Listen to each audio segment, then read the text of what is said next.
जब लग गुरु मिले न साचा, तब लग गुरु करो 10 पांचा।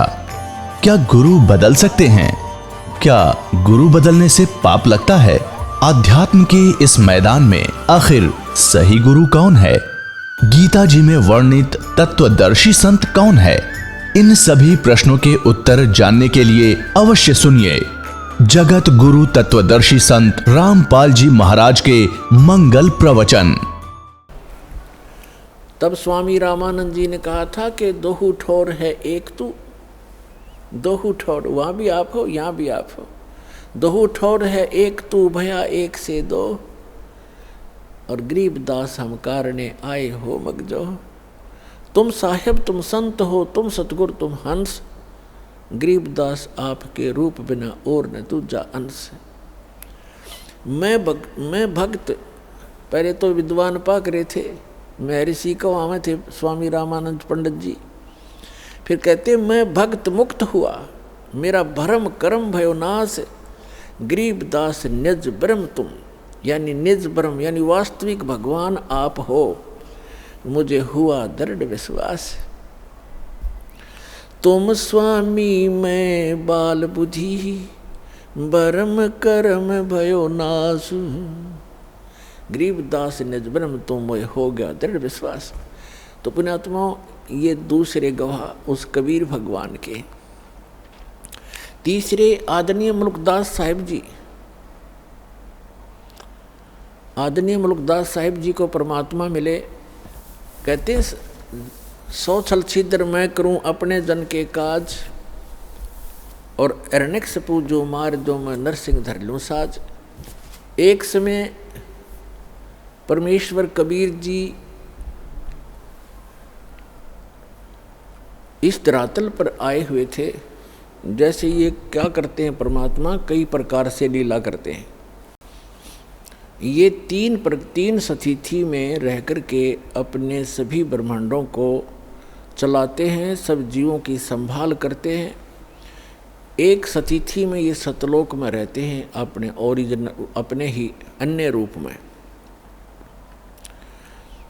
और दूसरी सतिथि में वो क्या करते हैं, प्रत्येक युग में एक बालक रूप धारण करके और किसी सरोवर में कमल के फूल के ऊपर आकर विराजमान होते हैं, जिस कारण से वो नारायण कहलाते हैं। नार माने जल, आयन माने उस पर आकर निवास करने वाला, इसलिए सत्यनारायण कहलाते हैं। सत्यनारायण माने अविनाशी परमात्मा। धीरे धीरे बड़े होते हैं, उनको निसंतान दंपत्ति उठा ले जाते हैं। वहाँ लीला में तरीके से बालक की तरह बिल्कुल एक जन साधारण की भूमिका करते हैं। कोई भ्रम में कहता है कि ये कोई कहीं मिला होगा, कोई डाल गया होगा, जैसे भी अटकलबाजी चलती रहती है, चलती रहो, सच्चाई कुछ अन्य ही होती है। जिस कारण से वो परमात्मा धीरे धीरे बड़े होते हैं। छोटी ही उम्र में, छोटी आयु में ही बड़े बड़े विद्वानों के छक्के छुड़ा देते हैं आध्यात्म मार्ग में, और विनम्र रहते हैं, एक पूरी मर्यादा निभाते हैं जो एक भक्त संत को मर्यादा में रह के भक्ति करनी चाहिए। तो वो परमात्मा तीसरी सतिथि में वो क्या करते हैं, जब चाहे कहीं भी प्रकट हो जाते हैं और अपनी अच्छी आत्माओं को मिलते हैं। एक जिंदा महात्मा के रूप में, एक साधु संत के रूप में आते हैं। तो कलयुग में जिन भी महापुरुषों को वो तीसरी सतिथि में मिले हैं, उनमें से आदरणीय धर्मदास साहिब जी, आदरणीय मुल्कदास साहिब जी, आदरणीय नानक साहिब जी, आदरणीय दादू साहिब जी, आदरणीय गरीबदास साहिब जी, गांव छुडानी, जिला झज्जर वाले, आदरणीय गीसा दास जी, गांव खेखड़ा, जिला मेरठ, उत्तर प्रदेश वाले। तो इन महापुरुषों को वो परमात्मा जिंदा महात्मा के रूप में मिले हैं, और ये तीसरी प्रकार की सतिथि है। इन सभी महापुरुषों को परमात्मा सचखंड लेकर गए, फिर उनको वापस छोड़ा। तो इन्होंने अब मुल्कदास जी को कैसे मिले, तो वो परमात्मा जो तीसरी प्रकार की स्थिति में कभी भी आकर कहीं कुछ समय रह जाते थे। पहले पुराने समय में क्या होता था, हम बहुत बार सुना करते थे कि एक गांव में एक संत आया था और 1 महीना रुका था। उसने अपना कोई नाम गाम नहीं बताया था और बहुत से लोगों को चमत्कार किए थे। वो अचानक फिर गायब हो गए, चले गए थे, पाए नहीं थे। तो ऐसे वो परमात्मा आए हुए थे और मलुक राम नाम था उनका, चौधरी मलुक राम अरोड़ा। एक अच्छे किसान थे, बड़े खेतीहर थे, वो अरोड़ा जाति में थे और गांव के नंबरदार थे। गांव में उनकी बहुत अच्छी खासी जो महिमा थी। परमात्मा के लिए विशेषकर गरीब व्यक्ति ही ज़्यादा प्रयत्न किया करते हैं और परमात्मा कहते हैं कि ऊंचे कुल में भक्ति ना होए, नीचा ही कुल दीजे। और ऊंचे कुल में दुर्योधन रावण और नीचे कुल में गणका, और गणका भिलनी पार उतरगी, गर्व करियो ना धन का। तो गरीब जो होगा या कोई दुख किसी को होगा, वो उसके लिए वरदान होता है, परमात्मा के लिए तड़पते रहते हैं और उस तरफ में वो कहीं ना कहीं परमात्मा उन पर दया कर ही देते हैं। और जो अमीर या अच्छे अधिकारी होते हैं वो कोई विशेष आत्मा ही होती हैं जो भगवान से जल्दी जुड़ते हैं। अपनी परंपरागत साधनाएं तो वो कितने ही करते रहें क्योंकि उनमें प्रेरणा पिछड़ी है, लेकिन विशेष पुण्यात्माएं जो होती है वो ही सुख में भगवान की शरण में आती हैं क्योंकि उनके पिछले संस्कार ज़्यादा अच्छे होते हैं।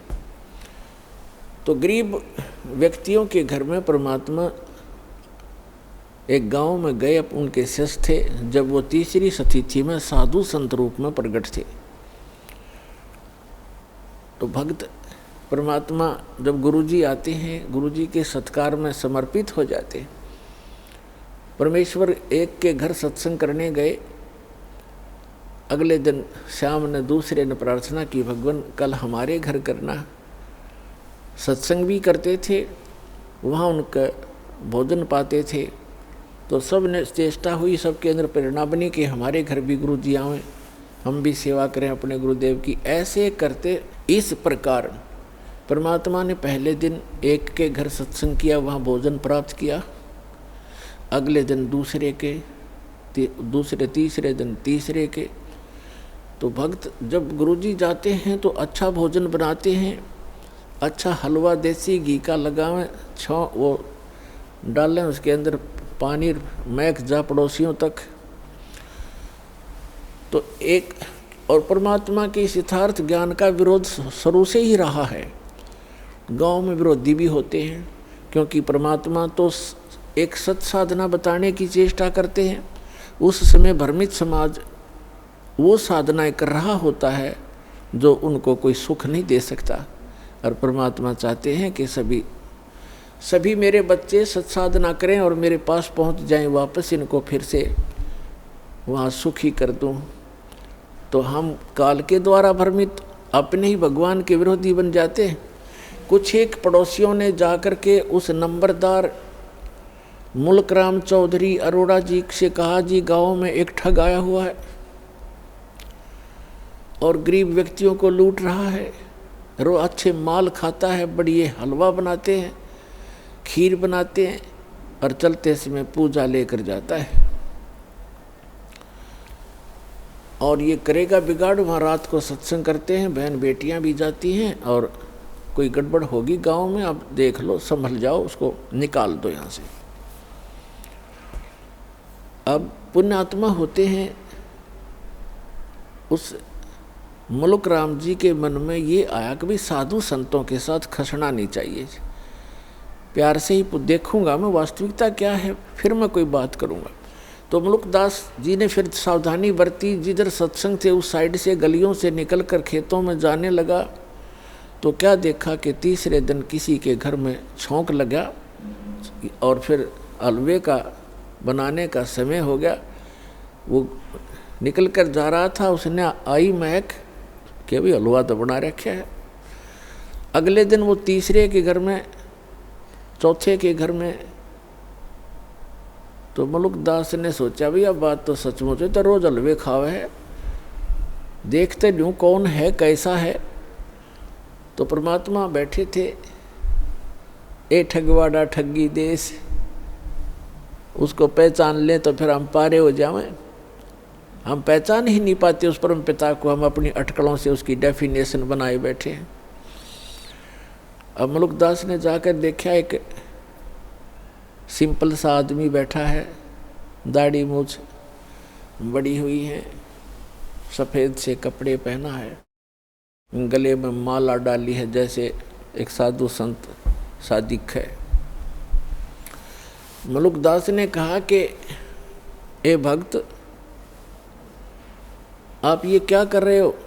आज तीसरा दिन हो गया मुझे देखते, अच्छे हलवे खाते हो, खीर खाते हो, आप अपना काम करके क्यों नहीं खाते हो? अपनी मेहनत करा करो, मजदूरी करनी चाहिए। अब जैसा भी वो नेक आत्मा था, अपने हिसाब से उसने खूब औपचारिकता से बात तो कई सारी उल्टी पर कही औपचारिकता से। तब परमात्मा ने कहा, देखो भक्त, देखो चौधरी साहब, मुझे तो भगवान बगैर किए ही दे रहा है, खूब खीर खाता हूँ, हलवे खाता हूँ, परमात्मा के गुण गाता हूँ। यदि सभी लोग, सभी संसार भगवान की भक्ति करे जैसे मैं कर रहा हूँ, तो सभी को हलवे रोज ही मिल जाए। आप भी प्राप्त कर सकते हो खीर और हलवे। मुल्कदास को ये बात जची नहीं, क्योंकि हम तो उस घिसी पिटी दंत कथा पर आधारित है कि करके खाना चाहिए, करे बिना तो वो को नहीं, करके तो खाना चाहिए, पर भगवान का गुण भी गाना चाहिए। और थोड़े से करने में बरकत गनी दे दिया भगवान फिर। लेकिन उस समय परमात्मा ने उसका वो चाबी लगानी थी। तो वो कहने लगा कि क्या तेरा भगवान मुझे खिला देगा बैठे को? परमात्मा बोले कि आप विश्वास करोगे तो अवश्य खिला देगा। तो मुल्कदास ने कहा कि आज यदि आपके भगवान ने मुझे खाना खिला दिया शाम तक, मैं खाली पेट आया हूँ घर से भी, तो मैं आपका चेला बन जाऊँगा शिष्य। और यदि आपके भगवान ने आज शाम तक मुझे बगैर कुछ किए खाना नहीं खिलाया, तो तुझे मैं अपने खेतों में मजदूर बनाऊँगा। है मंजूर? कबीर साहब बोले मंजूर है मुझे। ठीक है। अब चौधरी साहब चले गए। पहले बड़े वन होते थे, जंगल होते थे, गांव के खेतों से भी थोड़ी दूरी पर जंगल होते थे, चारों तरफ वन। अपने खेतों के दूसरी साइड में चले गए जहाँ पर कोई देखे नहीं, और जंगल में जाकर एक वृक्ष के ऊपर चढ़ गए, ऊपर जाकर बैठ गया। अब ठीक है, दोपहर के 10-11 बजे सी वहाँ गडरिए आगे, ये भेड़ बकरी चराने वाले, वो कुछ गाय भी साथ में रखते हैं, गौवें भी। उनका कोई त्यौहार था। उन्होंने अपने एक साथी से कहा कि आप यहाँ खीर बना लो। वहीं पर एक कुआं था छोटा सा, ये कुआं है यहाँ पर, इसमें से जल ले और यहाँ खीर बना लो इस वृक्ष के नीचे, उसी वृक्ष के नीचे जिस पे वो चौधरी साहब बैठे थे। और हम जा रहे हैं, पशुओं को चरा लेंगे, फिर हम आ जाएंगे 1-2 घंटे में, 12 बजे से। वो कहने लगा ठीक है। उसने खीर चढ़ा दी और खीर बनने को हुई, बनी तैयार हुई, तो उसी समय उसने क्या देखा कि बहुत दूरी पर कुछ घोड़ों के ऊपर व्यक्ति डाकू आ रहे हैं। डाकू लोग घोड़ों पर चलते थे, उनको खूब पता था जंगल में पशु चराने वालों को कि ऐसी स्थिति में डाकू लोग आते हैं। वो व्यक्ति तो भाग गया, खीर बनती छोड़ गए अपने साथियों के पास, वो दूर चले गए और आगे को। अब वो आकर देखा, उन्होंने कुआं था वहीं पर, डाकुओं ने पानी पीना चाहा कि रुको पानी पिएंगे, कुआं है। वो पानी पीने के लिए नीचे उतरे, घोड़े वहाँ खड़े कर दिए। तो देखा, एक ने कहा जी ये तो खीर भी है यहाँ पर, कुछ बन रहा है। उखाड़ कर ढक्कन उठाकर देखा तो खीर बन रही है।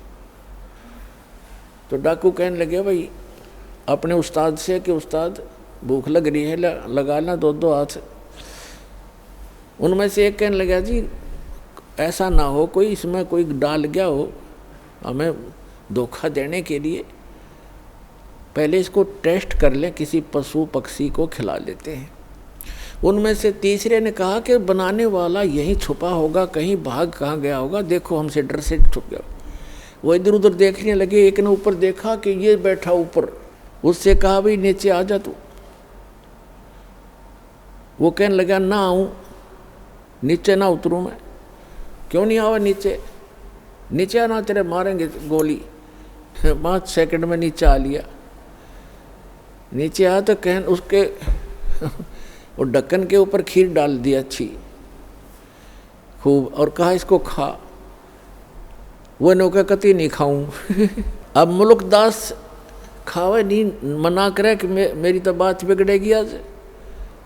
वो इसलिए नहीं खावा कि मैं झूठा पड़ूंगा और चेला बनना पड़ेगा। तो उनको पक्का यकीन हो गया डाकुओं के कि इसने ज़रूर कुछ ना कुछ मिला रखा है, इसलिए नहीं खाता। उसका 2 मारे दड़ाक, अच्छी मारी लात, अखा बैठ के उसने फटाफट किलो पक्की खा गया। भूख तो लगी रही थी और खाने के बाद उसको काट बैठ आध घंटे, अगर मरेगा तो मर लेगा यूँ। आध पौन घंटा इंतज़ार करके उसका कुछ नहीं हुआ। फिर उसने साची बताई जी ऐसे ऐसे बात है, मैं तो इसलिए मना करूँ था, मेरी एक शर्त लाग रही थी। तो बोले भाग जा, जाता रहे तो यहाँ से। वो चला गया।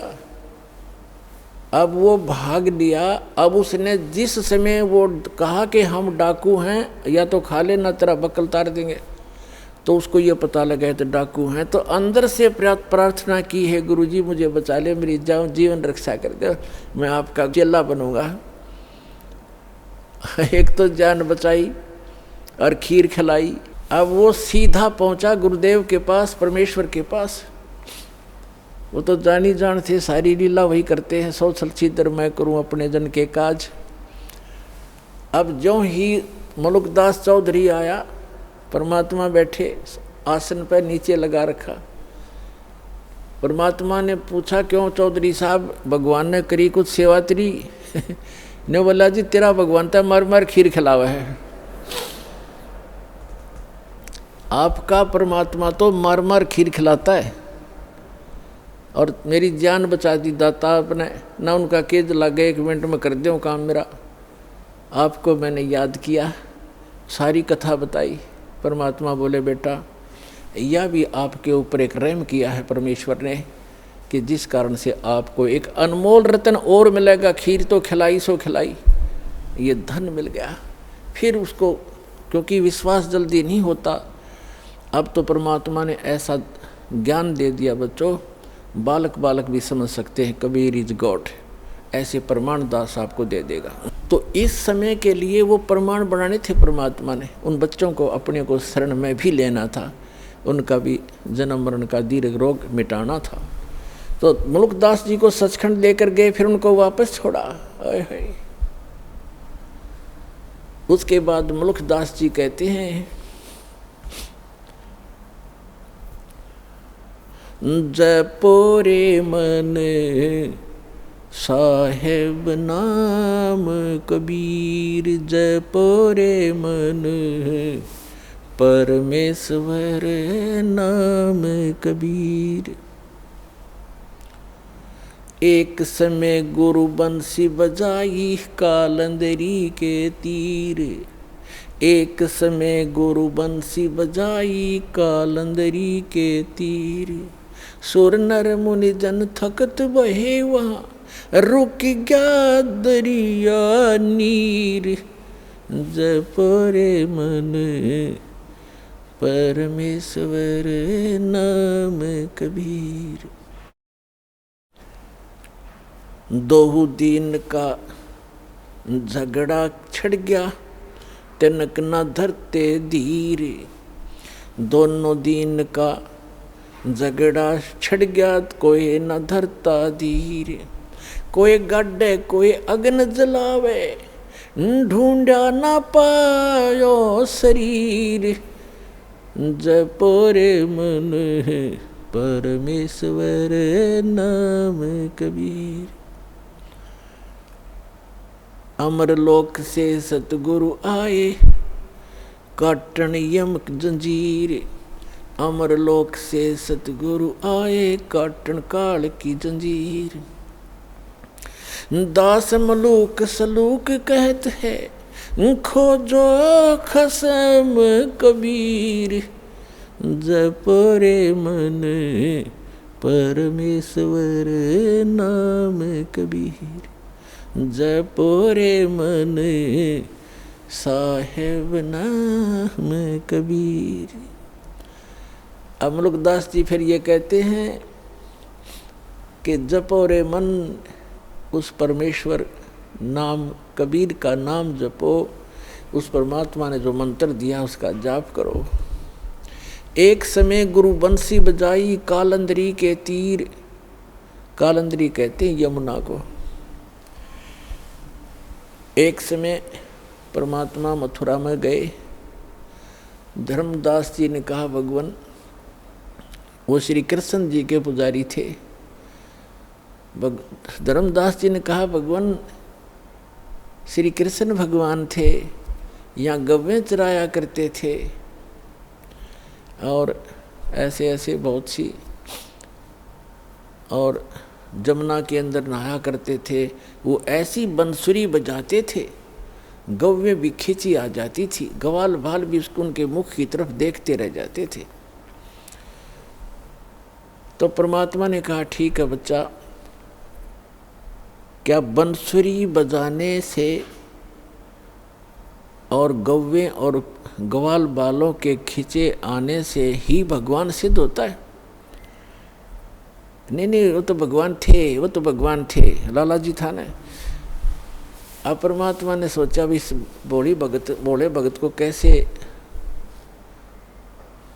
समझाऊं, कौन से तरीके अपनाऊं, क्योंकि प्रमाण बिना जीव बहुत देर से मानता है। तो परमात्मा ने कहा भी, वो जमुना कहा कि जी इधर थोड़ी सी दूरी पर है, वहाँ चलते हैं। अब परमात्मा ने ऐसे हाथ किया, एक बंसुरी आ गई अपने आप, ये बंसुरी बजाते हैं। और परमात्मा ने जब सुर भरा बंसुरी का, पूरे ब्रह्मांडों में गूंज गई। ऊपर से देवता लोग आकर भी चारों तरफ आकाश में सामने सुनने के लिए अपने अपने वाहनों पर खड़े हो गए। धर्मदास जी देखने लगे कि स्वप्न है या क्या है। फिर क्या देखते हैं कि जमुना नदी का जो जल बह रहा था प्रवाह, वो भी रुक गया उस मालिक की, उस बंसुरी की धुन सुनने के लिए। धर्मदास हक्का बक्का रह गया और चरणों में गिर गया।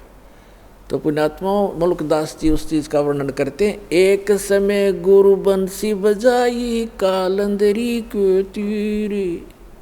सुर नर मुनि जन थकत बहे वो, रुक गया दरिया नीर। जपो रे मन समर्थ नाम कबीर। फिर बताते हैं कि दोनों दिन का झगड़ा छिड़ गया और तनिक न धरते धीर। कोई गाड्डे कोई अगन जलावे और ढूंढा ना पाया शरीर। परमात्मा सह शरीर आए थे, तो आपको बहुत बार दास ने प्रकरण सुनाए हैं, बताए हैं। अब वो गए कैसे थे यहाँ से? सह शरीर आते हैं, सह शरीर जाते हैं। जब परमात्मा बनारस में आए हुए थे, अपनी दूसरे प्रकार की लीला करने के लिए एक बालक रूप में प्रकट हुए थे। नीरू नीमा नाम के निसंतान दंपत्ति उनको उठा ले गए थे। जुलाहा थे, वो मुसलमान जुलाहा थे। वो पहले उसी जन्म के अंदर ब्राह्मण थे, लेकिन मुसलमानों ने उनको मुसलमान बना दिया था, नाम भी चेंज कर दिया था। और कोई साधन ना होने से वो जुल्हा का कार्य करने लगे, जिस कारण से 20-30 वर्ष करते रहे। जुल्हा नाम पक गया, तो धीरे धीरे बड़े हुए थे। तो वहाँ काशी के अंदर गढ़ था हिंदू धर्म के धर्म प्रचारकों का, और वहीं से सब शिक्षा दूसरे पूरे देश में जाती थी। तो परमात्मा ने उस गढ़ को ही तोड़ना चाहा था, किसी प्रकार इनकी अकल ठिकाने ला दूं, इन ब्राह्मण गुरु मंडलेश्वराचार्य और शंकराचार्यों की, फिर मेरे बच्चे आपस समझ जाएंगे, ये भी तो मेरे ही बच्चे हैं। परमात्मा कहते थे, कबीर जी कहते थे, ये कालवश भ्रमित हैं, मायावश इनकी आंखें बंद हो गई हैं। लेकिन वो तो नहीं माने, फिर भी उनकी जो दंत कथाएं थी उनको परमात्मा ने खंडित किया। क्या बताते थे, जैसे हिंदू धर्म के धर्म गुरु ये कहा करते थे कि जो बनारस में मरता है, जिसकी मृत्यु काशी में होती है, वो सीधा स्वर्ग जाता है। और जो मगहर के अंदर मरता है, मगहर के अंदर मुसलमान एक नवाब था, बिजली खान पठान। बिजली खां पठान एक नवाब था, उसका राज्य था। तो वहाँ जो मगहर स्थान था उसके बारे में उन्होंने ये बता रखा था ब्राह्मणों ने, हिंदू धर्म के धर्म गुरुओं ने, कि वो पृथ्वी वहाँ का जो अक्षेत्र है, भगवान शिव ने श्राप दे रखा है, वहाँ जो मरेगा वो नरक जाएगा। और एक वहाँ नदी बहती थी, आमी नाम है उस नदी का, वो दरिया बहती थी, उसको भी भगवान शिव ने शापित कर दिया था, वह सूख गई थी। इसलिए ब्राह्मण लोग कहा करते थे, मगहर में कोई ना मरना, वो पृथ्वी सूची नहीं है, शुद्ध नहीं है। तो जिस कारण से हिंदू धर्म के जो रिच लोग थे, धनी व्यक्ति थे, उनने अपने माता पिताओं को वृद्ध अवस्था जब उनकी हो जाती थी तो बनारस में रखना शुरू कर दिया, किराए पर कोई कमरे धर्मशाला लेकर के। इस कारण से कि हमारे माता पिता की मृत्यु यदि बनारस में हो जाएगी, काशी में हो जाएगी, तो स्वर्ग चले जाएंगे। परमात्मा कबीर जी कहा करते थे, भाई भूमि भरोसे डूब हैं, कल्पत हैं 2 दिन, और पूर्ण ब्रह्म सबके गुरु कबीर भगवान, मगहर भये लौलीन। और फिर बताते हैं, कबीर साहब कहा करते थे कि मुक्ति खेत मथुरापुरी, वहाँ कीन्या कृष्ण के लोल, कंस के सी चाणूर से, वहाँ फिरते डाम डोले। अपना आत्मा परमात्मा कहा करते कि तुम आप जी मथुरा को भी एक मुक्त अक्षेत्र मानते हो, कि वहाँ श्री कृष्ण जी ने बाल्यावस्था में बहुत से लीलाएं की थी, वहाँ उनके चरण टिके थे। और आप ये भी कहते हो कि मथुरा में जाने से कल्याण हो जाता है। उसी मथुरा के अंदर कंस और केसी राक्षस जो घोड़ा बनकर आता, और चाणोर जैसे भी वहीं रहा करते थे मथुरा में, और उनकी कैसी मृत्यु हुई। अगर मथुरा में रहने मात्र से मोक्ष संभव है, तो कंस के सी चाणोर से वहाँ फिरते डामाडोल, वो वहाँ कुबद कमाया करते थे, उनका बक्कल उतरा, उनकी कैसी दुर्गति से मृत्यु हुई। तो परमात्मा कहा करते थे कि भक्ति करनी चाहिए भाई, भक्ति के बल से, शुभ कर्मों के करने से आप कहीं भी मृत्यु को प्राप्त हो जाओ। जब आपका संस्कार आता है, आप सीधे अपने उस स्थान पर, उस कर्म आधार से ही आप अपने स्वर्ग या जैसे भी आपका स्थान है वहाँ जाओगे। केवल पृथ्वी के ऊपर कहीं भी मरो, बुरा व्यक्ति तो नरक जाएगा, और शुभ कर्मी प्राणी चाहे मगहर मरो और चाहे मरो बनारस या मथुरा में, अच्छे कर्म करने वाला स्वर्ग और बुरे कर्म करने वाला तो भाई नरक में ही जाएगा। लेकिन ब्राह्मण लोग नहीं मानते थे, तो धर्म गुरुओं ने इतनी अफवाह फैला दी, ऐसी महिमा दंत कथा फैला दी कि जो काशी में मरेगा वो मोक्ष हो जाता है। इसलिए जो बनिए लोग थे, बनिए पैसे वाले, उन्होंने अपने माता पिता को अंत समय में 2 वर्ष 4 वर्ष चाहे 10 वर्ष रहो, कोई वहाँ नौकर छोड़ देते थे उनके लिए, कि हमारे पिता ने हमारे लिए बहुत कुछ किया है, पैसा हमारे पास है, आराम से वहाँ रह लेंगे, और इनकी मृत्यु होगी तो स्वर्ग चले जाएंगे। अब जब उन्होंने ऐसे रखना शुरू किया तो उन धर्म गुरुओं ने सोचा, क्यों ना इनको हम अपने घर रख लें, इनके बूढ़ों को, बूढ़ियाओं को, और रखेंगे तो ये कुछ हमें देंगे भी। तो इस लालच में उन्होंने वो आफत मोल ले ली और उन अपने यजमानों से कहा, अक्षेत्र बटे हुए हैं इनके, उनसे कहा कि भाई आपके माता पिता को आप हमारे घर पे ही छोड़ दो, यहाँ कथा भी सुना करेंगे और यहाँ भोजन भी कर लिया करेंगे। उन्होंने कहा जी बहुत अच्छी बात, फिर तो हम अपने माता पिता के आपको आपके घर छोड़ देंगे। तो उनके वहाँ खूब दक्षिणा भी देने लगे, उनके खर्चा भी देने लगे और अलग से भी पैसे दान उन ब्राह्मणों को, गुरुओं को देने लगे। जिस कारण से सभी ब्राह्मणों में ये एक जैसे पीजी हुआ करना, पीजी जैसे खोल लिए इनने। अपनात्मा वृद्ध अवस्था में बूढ़ा व्यक्ति अगर अस्वस्थ हो जाए तो एक के दुर्भर हो जाता है। वैसे तो अपना माता पिता बुरा तो नहीं लगते, लेकिन उसके लिए कितना प्रयत्न करना पड़ता है, कैसे संभाल करनी पड़ती है। कहीं थूक देते हैं, कहीं दस्त लग जाते हैं, तो कई प्रकार की ऐसी बहुत कुछ सेवा होती है। तो कुछ दिन तो उन्होंने आया आनंद और फिर बूढ़े संभालने हो गए मुश्किल। तो उन्होंने मिलकर एक स्कीम बनाई कि इनकी टिकट काटो जल्दी। उन्होंने क्या स्कीम बनाया कि एक क्रोंत लगा दो, एक क्रोंत बना लिया। क्रोंत मतलब एक ऐसी बनाई आरत सी गंगा के किनारे, एक ऐसी गुफा सी बना दी गंगा के किनारे, घाट सा उस पर, और एक मड़ी सी बना कर ऐसे, और उसके अंदर जैसे ऐसे बनी हुई थी उसके अंदर क्रोंत फिट कर दिया ऊपर, ऐसी उसका स्ट्रक्चर बना दिया। और उस क्रोंत के हैंडल थोड़ी सी दूरी पर 50-50 फुट दूरी पर रस्से से अंदर अंदर बांध कर ऐसा अंडरग्राउंड बना लिया।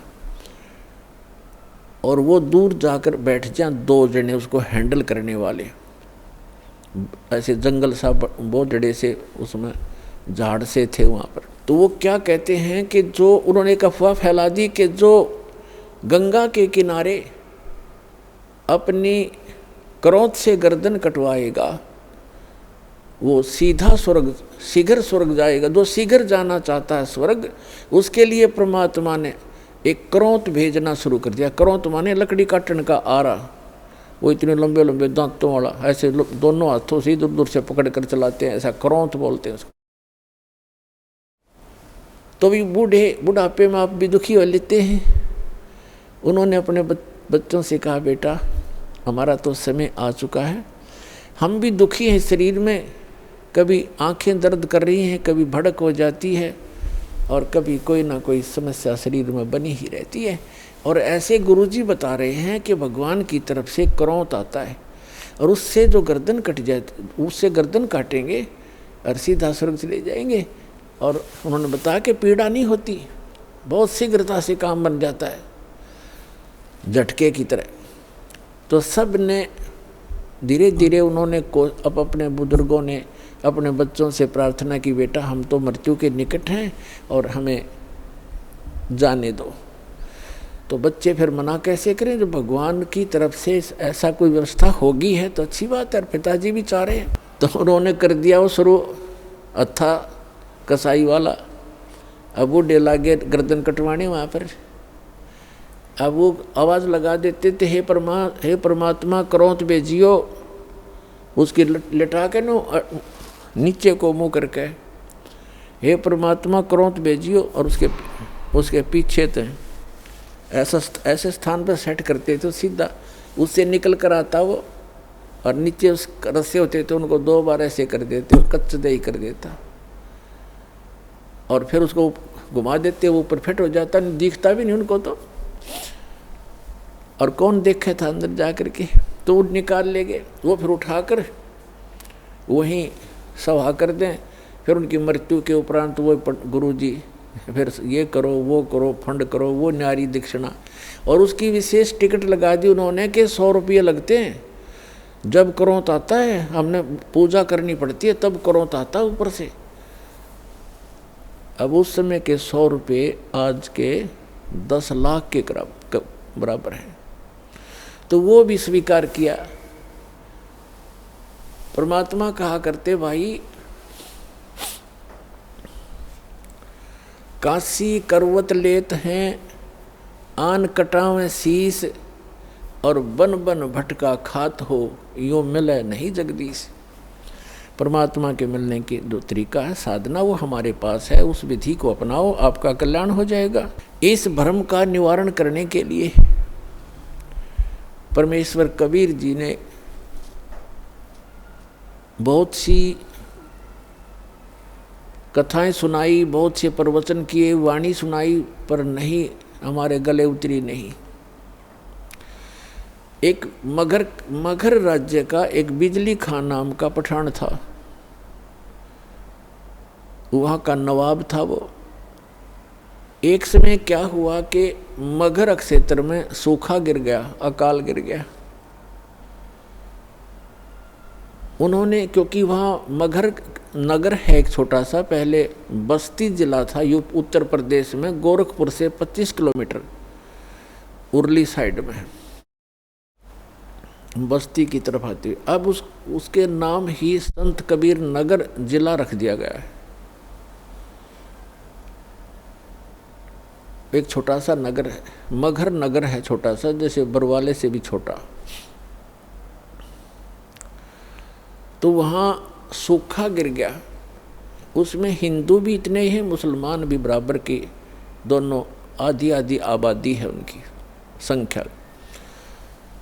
तो सभी हिंदुओं ने अपने गुरुओं, ब्राह्मणों और सभी संतों और ये पत्रा वत्रा देखने वाले, इन सब से, भविष्य वक्ताओं से भी पूछ लिया। सभी ने बताया कि 2 वर्ष तक इस क्षेत्र में वर्षा का कोई संयोग नहीं है, क्योंकि आपके पुण्य नहीं है। तो सभी जंतर मंतर करके सब थक गए, हाहाकार मच गई। तो किसी व्यक्ति ने बता दिया कि काशी के अंदर एक कबीर नाम के महापुरुष रहते हैं, वो चाहे तो आपका संकट निवारण कर सकते हैं। अब बिजली खां पठान ने 2 दूत भेजे, अपने सैनिक भेजे, कहाँ? काशी के अंदर। और वीरदेव सिंह बघेल नाम का एक हिंदू राजा था, नरेश, वो काशी का राजा था, नरेश था। और सिकंदर लोधी दिल्ली का बादशाह था। उस दिल्ली के बादशाह के अंतर्गत ये छोटे छोटे राजा और ये सभी नवाब उसी के अंतर्गत आते थे। तो नरेश जो था वो उस काशी का जो राजा था, काशी क्षेत्र का, तो वो भी परमेश्वर कबीर जी की शरण में आ चुका था। जब वो दोनों सैनिक संदेश वाहक बिजली खां पठान का एक पत्र लेकर के वीर देव सिंह बघेल के पास गए, उसमें लिखा था कि हमारे यहाँ बहुत बुरा अकाल गिर गया है, त्राही त्राही मच गई है, और मैंने सुना है कोई कबीर नाम के कोई संत हैं, कृपा उनको हमारे यहाँ भेजें, और हमारे यहाँ वर्षा नहीं हो रही। वीर देव सिंह बघेल ने पत्र लिखा और उसमें कहा कि बिजली खां, इतने बड़े संकट से जूझ रहे हो और संत को बाई ऑर्डर बुला रहे हो, अगर वो आ भी जाएंगे तो कोई लाभ नहीं होगा, आप आओ। अगर वो रजा नहीं बख्शेंगे बाई ऑर्डर बुलाए हुए, आप स्वयं आओ। राजा प्रजा का पिता होता है, उसके दुख से खुद भी दुखी होना चाहिए। आप आइए और स्वयं प्रार्थना कीजिए, अगर वो खुश होकर जाएंगे तो तुम्हारा काम बनेगा। बाकी संत परम है, ये भगवान आए हैं, ये अल्लाह उतरे हैं। और उनको मौखिक भी समझा दिया दोनों सैनिकों को कि जाके आपके राजा को ऐसे, नवाब को ऐसे बोल दो। उन्होंने आकर के बताया जी ऐसे ऐसे बात है। बिजली खां पठान सैकड़ों की संख्या में अंगरक्षक वो साथ लेकर के चला और वहाँ पहुँचा कबीर परमेश्वर की कुटिया के पास। दोनों वो नवाब भी और नरेश भी, और नरेश वीर सिंह बघेल तो उनका शिष्य था, दंडवत प्रणाम किया। अब बिजली खान पठान था, इनका एक विधान है कि हम शीश नहीं झुकाया करते अल्लाह के सिवा। वो खड़ा रहा, फिर भी मालिक तो अपने बच्चों को शरण में लेने के लिए सोशल सीदर करते हैं। अब क्या हुआ, फिर उन्हें बताया भी कैसे आना हुआ। परमात्मा ने पूछा कि ये कैसे आई दो दो नवाब, दो दो राजा गरीब की झोंपड़ी पर। तो वीर सिंह ने कहा, बिजली खां सुना दे अपनी दास्तां। तो बिजली खां पठान ने कहा, भगवान बहुत त्राही त्राही हो रही है महाराज, सूखा पड़ गया है, आप रजा बख्शो। परमात्मा बोले, भाई चलो, जैसी मेरी भगवान सुनेगा मैं भी अपनी अर्ज करूँगा। अगर ऐसा कोई दुख है तो मैं अवश्य चलूँगा और अर्ज करूँगा, भगवान ने सुन ली तो। अब परमात्मा को घोड़े पर बैठा करके लाया गया।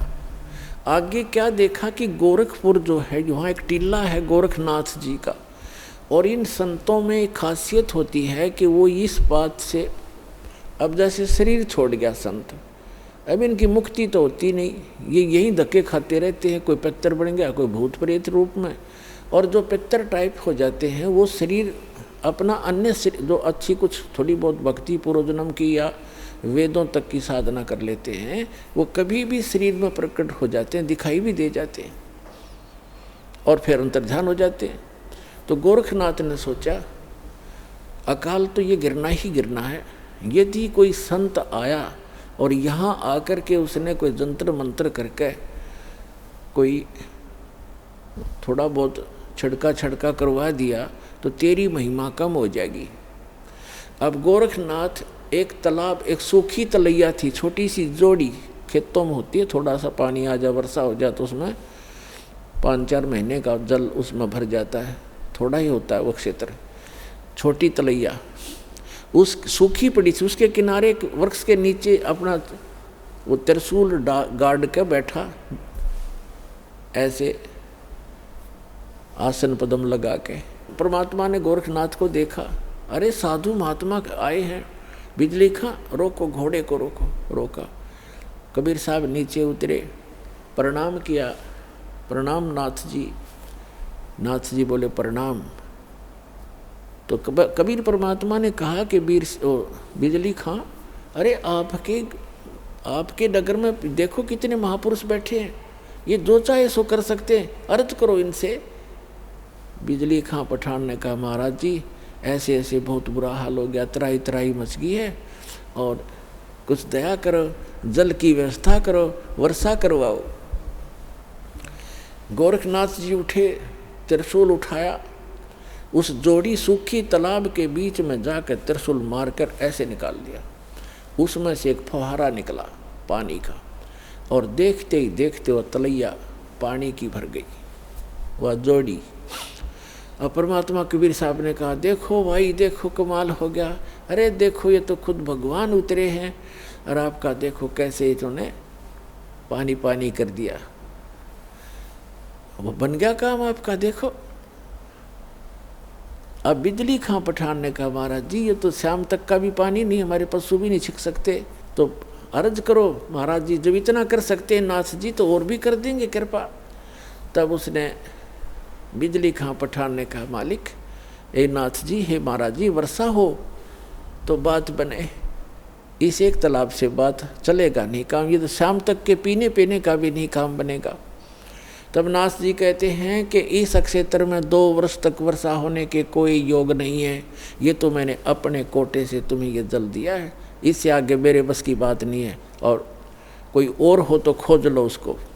अब बिजली खां पठान ने कहा परमात्मा कबीर साहब से कि हे महाराज जी, हे संत जी, आप दया करो, इससे तो बात बनेगी नहीं।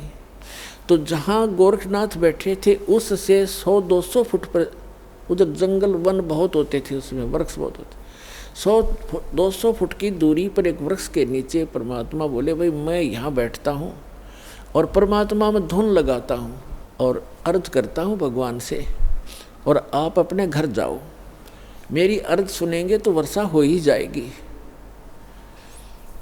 अब वीर सिंह, वो बिजली खां पठान और सभी जो भी उनके साथ थे अपने नगर की तरफ चल पड़े। मगहर से 1.5 किलोमीटर की दूरी पर वो स्थान है, ये दास उसको देख कर आया है। बहुत से बच्चों के साथ हमारे भक्त भी गए थे, तो वहाँ बैठ गए। कबीर साहब ऐसे कहते हैं, लाल प्रगट नहीं हुआ करते,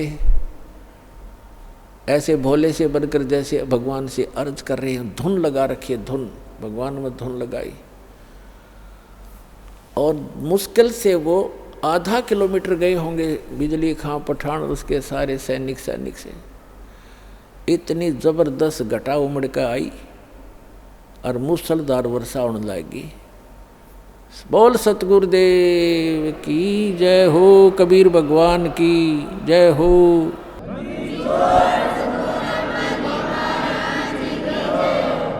कर दिया सब एक कम एक, सारे तालाब भर दिए, ठाठम ठाठ कर दिए।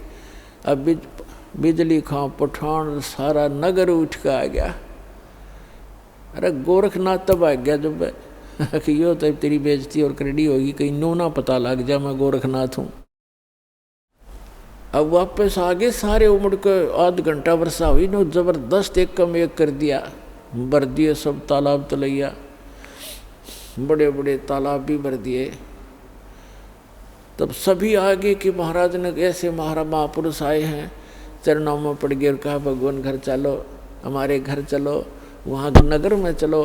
परमात्मा बोले भाई नगर में ऐसे नहीं जाया करता मैं, पहले मेरे शिष्य बनो, हिंदू और मुसलमान दोनों दीक्षा लो, जैसे मैं साधना बताऊँ वैसे साधना करो तो मैं चलूँ। आइए अब हम उन श्रद्धालुओं के अनुभव जानते हैं जो जगत गुरु तत्वदर्शी संत रामपाल जी महाराज जी से दीक्षा प्राप्त कर चुके हैं तथा उनके द्वारा बताए गए भक्ति मार्ग पर चल रहे हैं। सर नमस्कार। नमस्कार सर जी। सर क्या नाम है आपका? सर जी मेरा नाम परशुराम लोधी, ग्राम माड़िया अग्रसेन, तहसील गढ़ाऊटा, जिला सागर, मध्य प्रदेश से हूँ। सर संत रामपाल जी महाराज की शरण में आने से पहले आप क्या भक्ति साधना करते थे? सर जी संत रामपाल जी महाराज जी की शरण में आने से पहले यह दास है, जितने संसार में देवी देवता मनमानो आचरण है, जैसे दुर्गा जी की पूजा और कुल की पूजा और अन्य पूजाएं जो होती, हनुमान जी की पूजाएं, ये सभी करते थे। और ये मालूम नहीं था दास के लिए कि आखिर सत्य क्या है। इन्हीं पूजाओं के अंतर्गत भ्रमता फिरता हुआ भटक रहा था। इधर कोई थार पे पहुंचता था, कोई धर्मगुरु के यहाँ पहुंचता था, कोई ब्राह्मणों से पूछता था, तो वो लोग बताते थे कि आपकी क्रियाएं बिगड़ गई हैं, पूजाएं बिगड़ी हैं, पूजाएं छूटी हैं। तो हम उनसे पूछते थे कौन सी पूजा छूटी है, आखिर हमारी आर्थिक स्थिति इतनी क्यों दयनीय होती जा रही है कि मैं पूजा नहीं करता, मैं क्या भगवान का भजन नहीं करता। सर जी हम लड़कों के साथ में 2-2 साल अखंड रामायण का पाठ भी करते थे, गणेश जी की प्रतिमाएं भी लगाते थे, लेकिन आर्थिक स्थिति इतनी बिगड़ गई थी कि खाने की भी मोहताज के लिए हो गए थे। सर इतनी सारी पूजाओं को करते करते भी आप आर्थिक रूप से परेशान थे, आपके जीवन में इतनी सारी प्रॉब्लम थी, तो फिर सर संत रामपाल जी महाराज के बारे में आपको कैसे जानकारी हुई? सर जी जब मैं स्कूल में पढ़ाता था, अस्थायी टीचर था, नियमित नहीं था, तो मैं छुट्टी करके 4 बजे जब मैं घर पे आया तो टीवी चल रही थी। तो उस समय पे मैंने कुछ नहीं देखा और टीवी के सामने बैठ गया, मैं चैनल को बदलने लगा। तो उस समय मैंने चैनल पर ध्यान नहीं दिया, संत रामपाल जी महाराज जी का सत्संग आ रहा था। मैंने नाम भी नहीं देखा, मैंने तो केवल इतना देखा था कि कोई संत एक उंगली ऐसी रख के ग्रंथों पर बता रहा था, बस मैंने इतना देखा था। तो मुझे इतनी खुशी हुई कि कम से कम एक संत ऐसे दिखे जो ठोक ठोक के उंगलियां रख के ग्रंथों में बता रहे हैं। और मैंने इस बात की अपने गांव में चर्चा की, तो एक भाई था गांव का, उससे मैंने चर्चा की, तो वो बोले कि ठीक है हम तुमको किताब मंगा देंगे, उस पर देखना, उस पर SMS करना, पुस्तक मंगा लेना।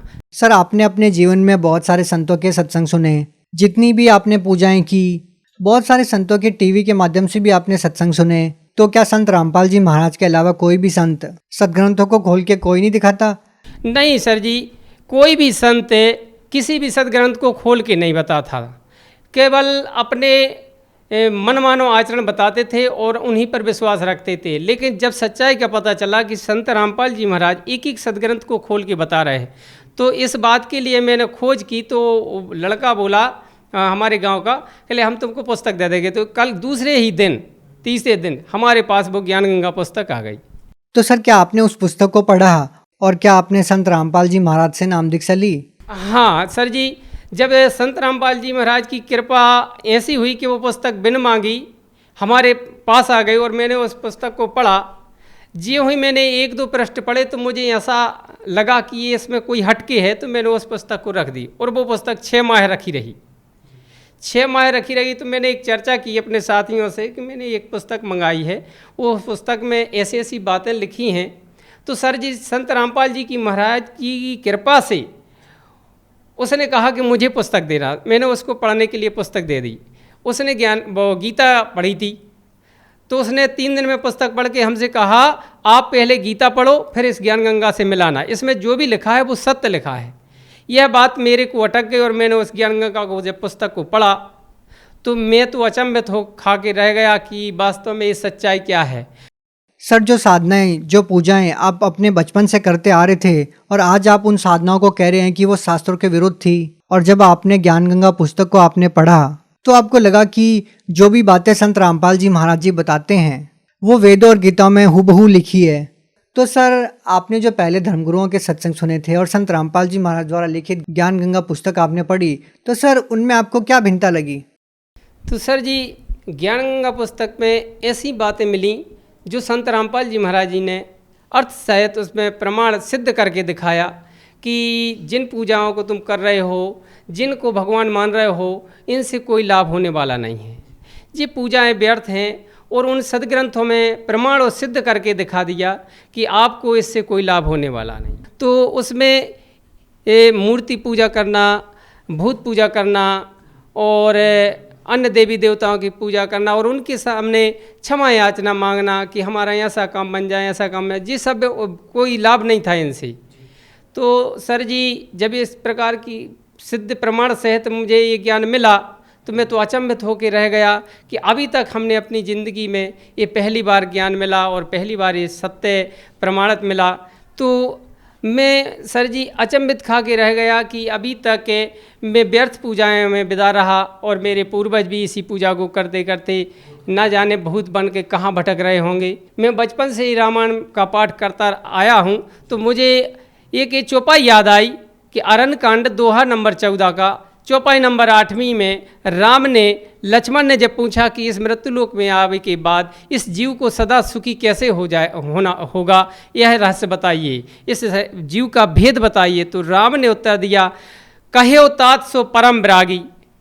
अरण्य कांड के दोहा नंबर 14 की 8वीं चौपाई के में राम ने उत्तर दिया, कहे तात सो परम विरागी और तृण समसिद्धि 3 गुण त्यागी।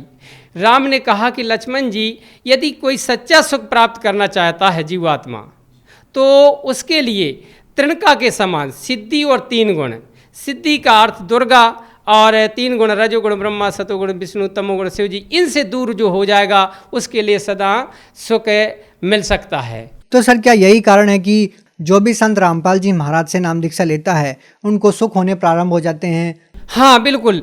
जब मैंने इस प्रकार का ज्ञान मिला और मुझे सत्य मिला तो मेरे भीतर से केवल एक ही आस्था लग गई कि मुझे परमात्मा सदगुरु रामपाल जी की शरण में जाना है, मुझे दीक्षा लेना है। सर आपके अलावा इस बात को गहराई से कोई नहीं समझ पाएगा कि जो रामायण में पहले से ही ये बातें लिखी गई हैं, जो तीनों गुणों के देवताओं की पूजा छोड़कर एक उस पूर्ण परमात्मा की भक्ति करता है उसको सारे सुख प्राप्त होते हैं।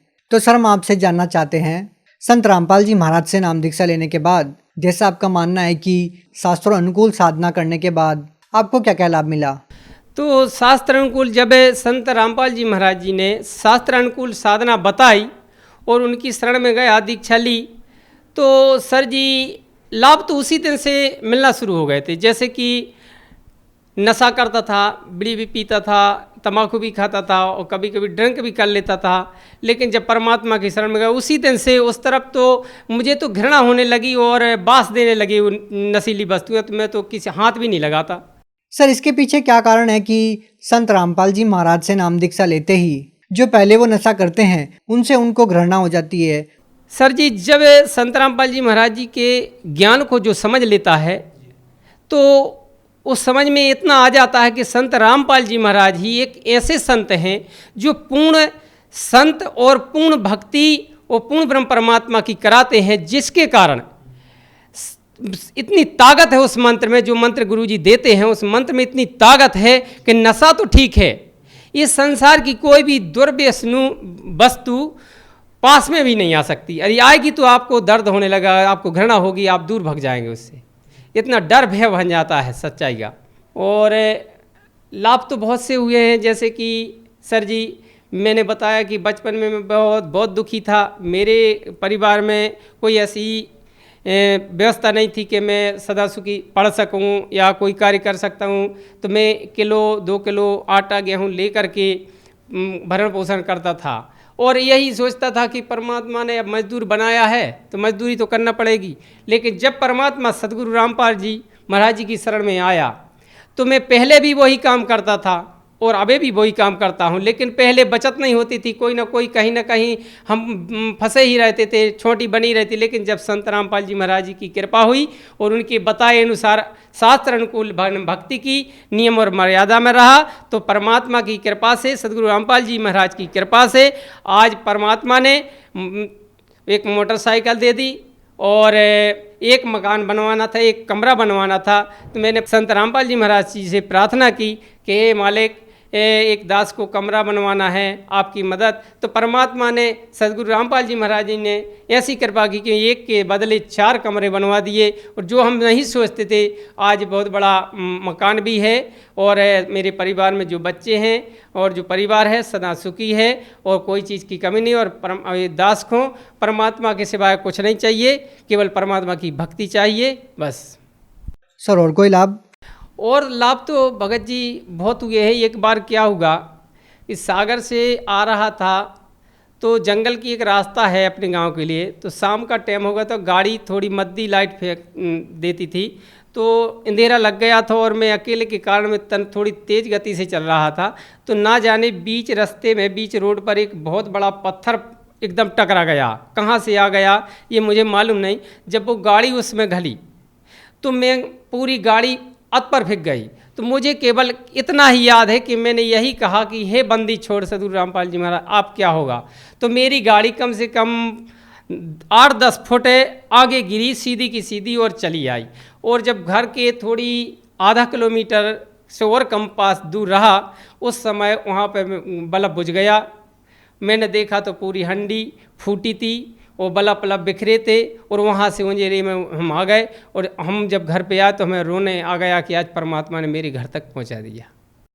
मतलब आपका एक्सीडेंट हो चुका था, उसकी लाइट टूट चुकी थी, फिर भी वो जल रही थी? लाइट जल रही थी और घरे आन के बुझी और सुबह जाके मैंने लाइट ठीक करवाई और हंडी डलवाई। सर आपको इतने सारे अद्भुत लाभ मिले हैं कि एक आम व्यक्ति का इन बातों पर विश्वास करना बहुत मुश्किल है, क्योंकि जैसे आपने बताया कि इतनी सारी साधनाओं को करते करते उनको कोई लाभ नहीं मिलता। तो सर अगर वो लोग संत रामपाल जी महाराज से नाम दीक्षा लेना चाहें तो वो कैसे ले सकते हैं?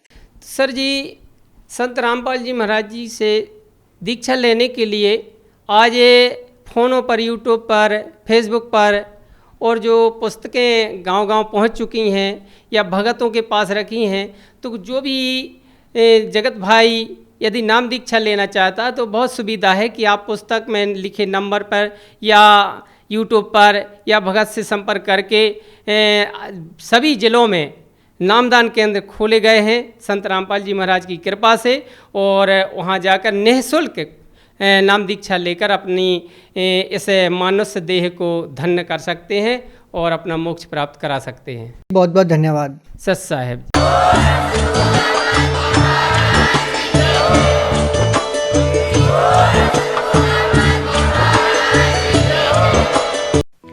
आप सुन रहे थे जगत गुरु तत्वदर्शी संत रामपाल जी महाराज के मंगल प्रवचन। अधिक जानकारी के लिए संपर्क करें।